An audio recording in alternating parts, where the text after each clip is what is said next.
in my estimation, they are qualitatively different. What Hamas is publicly what it's doing is genocide. What Israel's doing is not genocide. There's a difference between what Israel, you could say both Israel and Hamas have engaged in genocidal and murderous rhetoric. No. And I'll give you an example. Yes, they have. No, you can't. Benjamin Netanyahu. No, I can. Is it uncensored or not? Yes. You can say let me quote what the Israeli authorities have said. Go on. Benjamin Netanyahu, when he quoted Amalek, the scriptures, what does Amalek say?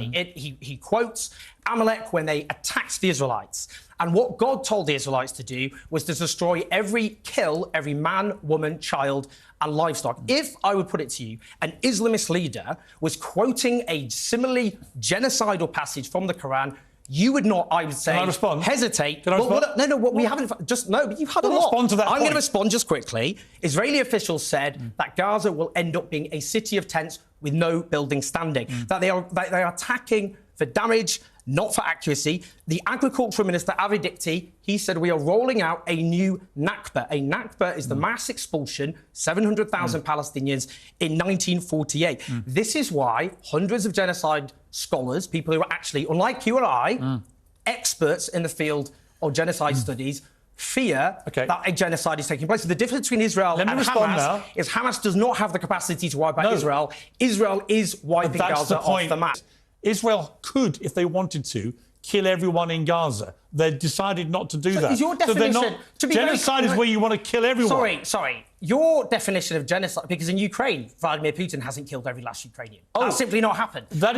No, he hasn't. And nor has he stated his intention to do so, and nor as brutal and barbaric... Vladimir Putin, absolutely, by illegally invading a sovereign country and indiscriminately bombing anything in front of him... Indiscriminately bombing? ...is waging a form of genocide. Wow.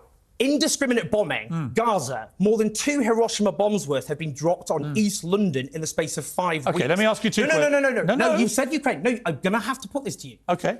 15,000 people have now been killed now by the Israelis, estimate, in Gaza. 1 in every 200 people in Gaza have now been killed.